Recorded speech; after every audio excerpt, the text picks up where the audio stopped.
Please, take me to the hospital. It's your own fault for being weak. Just rest and you'll get better. I had a high fever of 40 degrees, so I pleaded with my husband to take me to the hospital, but he ignored me and went to work. Being in my final month of pregnancy, I was worried about the baby, so I called a taxi and somehow managed to get to the hospital. As soon as I arrived, I lost consciousness. When I woke up, the doctor told me, If you had been any later, the baby would have been in danger. I was furious that my husband had left me. However, what happened next revealed an unexpected truth about my husband's actions. I am Ileana, 38 years old. I married my husband, Santiago, 7 years ago. We had been longing for a child, but it was a difficult journey as we struggled with infertility. We started fertility treatments, but the high medical costs put a strain on our relationship. Santiago would get angry when I tried to cut down on food expenses to save money. Are you trying to make me sick with these cheap meals? Even when I was lying down due to feeling unwell, Santiago would say harsh words like, You don't even work outside, and yet you get to relax? These difficult times increased. Just when our relationship seemed on the verge of breaking down, I found out I was pregnant.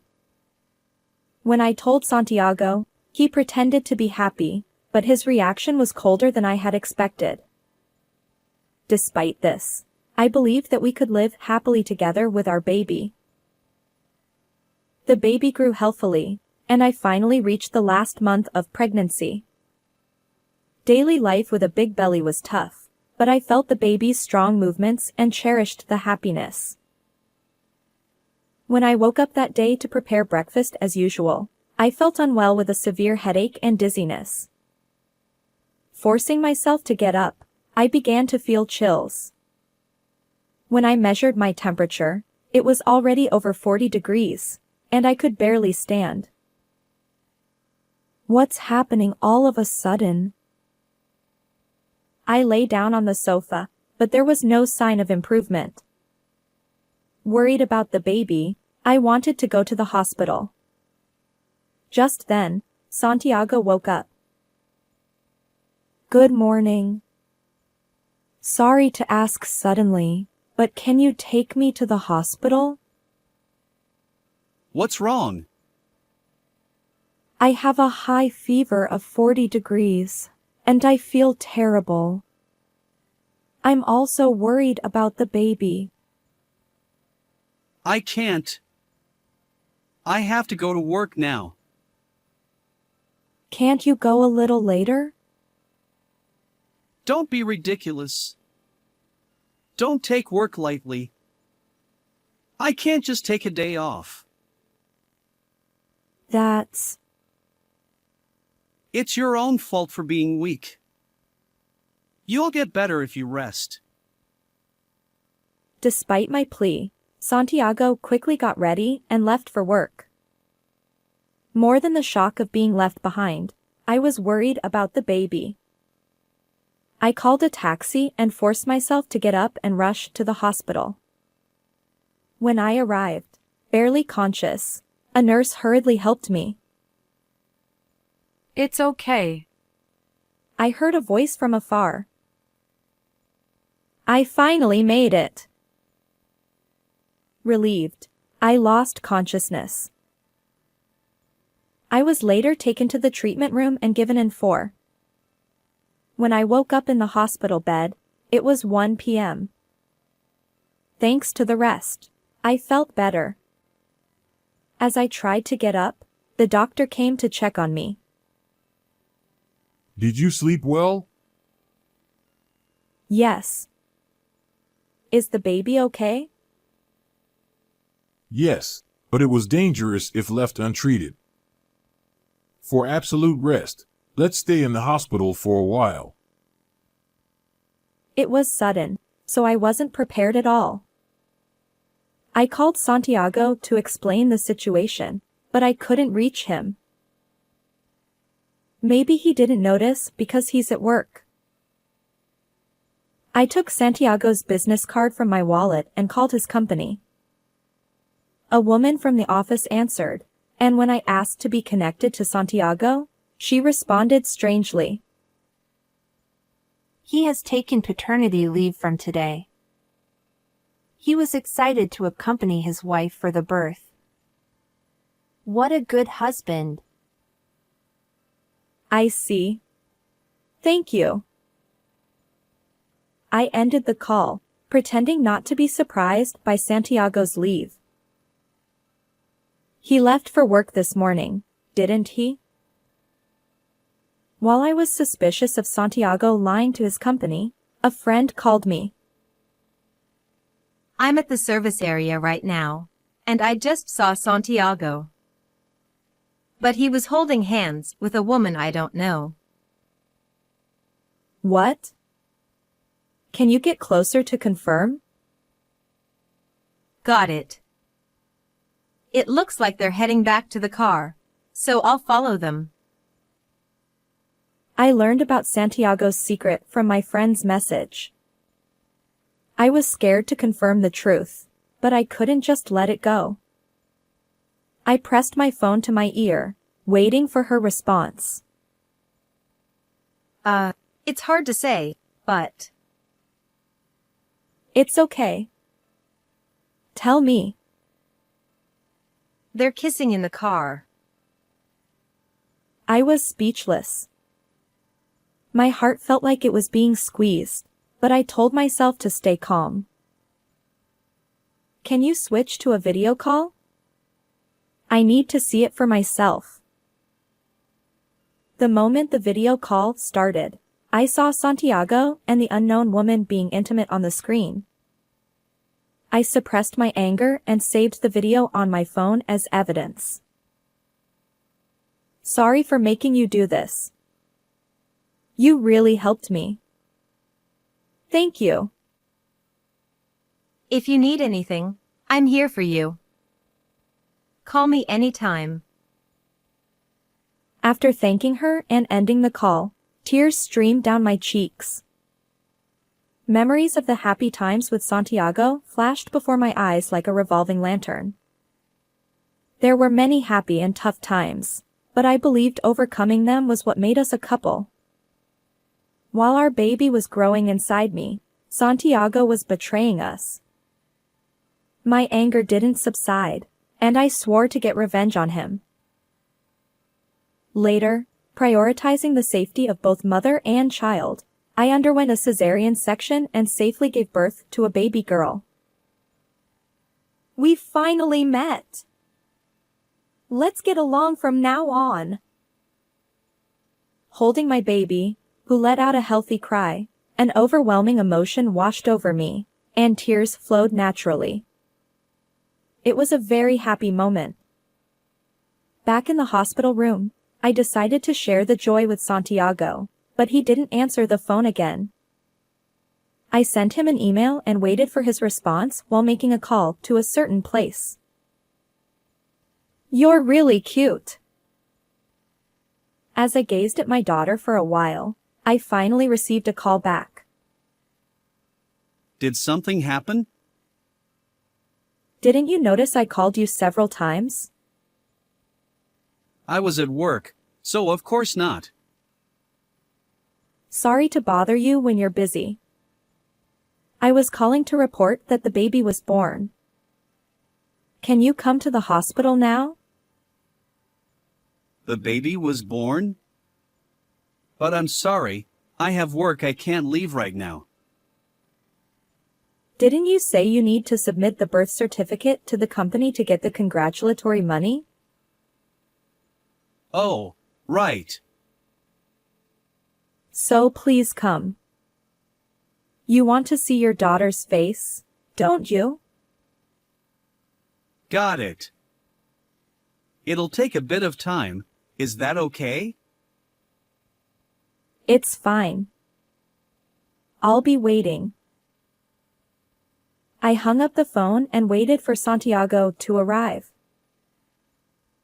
It was about 2 hours later when he arrived at the hospital room. Sorry. I'm late. Huh? Everyone's already here? How does it look when the father of the daughter is the last to arrive? I had to adjust my work schedule. I'm sorry. It's been a while, everyone. Yes. While Santiago was out of contact, I had informed both my parents and in-laws about the birth. They all rushed to the hospital and met our daughter. Of course, I didn't call them just to introduce our daughter. Can I hold her too? No. Everyone was confused by this word, and just as my mother was about to ask why, my words froze the room. I won't let Santiago, the cheating scumbag, hold my daughter. Hey! What are you talking about? Don't think you can get away with it just because you think I don't know. You weren't even working today. What? How do you know that? You took a week off for paternity leave. You lied to me about working and planned to go on a trip with another woman, didn't you? Stop joking around in a place like this. Then what is this? I took out my phone and showed Santiago a video of him kissing an unknown woman. His eyes widened, and he was clearly shaken. I handed the phone to my mother, who was speechless. My father and in-laws looked at the phone screen in turn and fell silent. Then everyone stared sharply at Santiago. Are you still going to say this is different? Shut up! Filming without permission is a crime. Say whatever you want. You did something terrible while I was pregnant. If I had been late to the hospital that day, the baby could have been in danger. You kept nagging about the baby. I even accompanied you for the treatments. What's wrong with having a little fun? Santiago lashed out and simultaneously complained about the infertility treatments. So that's how you felt. From now on, I'll be a good father for our daughter. Isn't that enough? Don't act like her father after doing something so terrible. I'll raise her carefully so she doesn't end up with a man like you. Don't be ridiculous. She's my child too. I won't let her call a cheater like you her father. Let's get a divorce. Stop joking. Everyone makes a mistake once. At this point, my mother-in-law, who had been silent, spoke up. Santiago, enough is enough. I didn't raise you to be such a careless child. Even you, Mom? Please, be on my side. It's so disgraceful. Not even apologizing to Eliana, you worthless son. I know I'm wrong.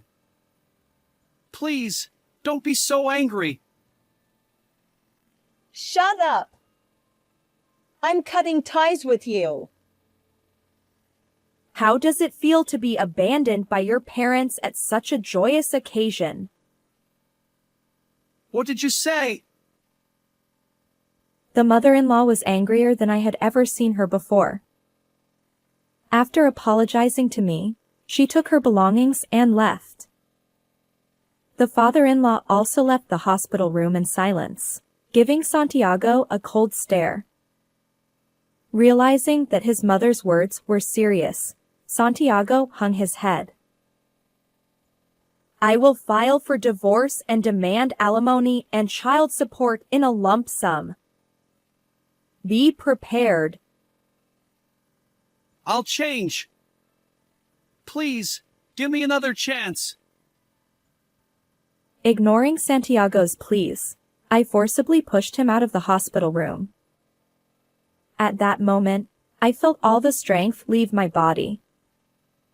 As I let out a deep sigh, my mother patted my back. I felt a great sense of relief, realizing that a mother is always a great presence.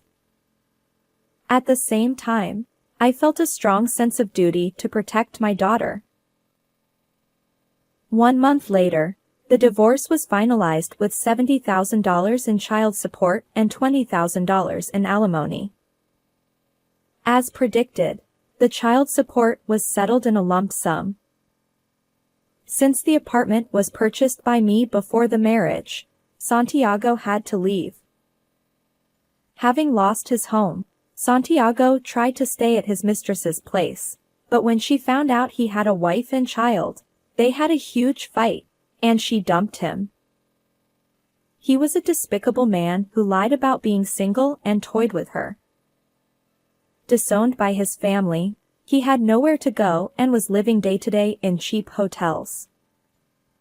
Moreover, it was discovered that he took paternity leave under the pretense of attending his wife's childbirth, only to go on a trip with his mistress, which led to his career being ruined and being completely ignored by female colleagues. He can't easily quit his job because of the alimony and child support payments, and it seems he's having a tough time, but I feel no sympathy for him. I am living peacefully with my daughter. Every day, I am filled with emotion as I watch her grow little by little. I received multiple apologies from my in-laws regarding the incident. However, since they had always been good to me, I hold no grudge against them, and we still maintain a good relationship, with them occasionally playing with my daughter. Despite everything that happened, I am happy. How did you like this story? Please subscribe to the channel. See you in the next video.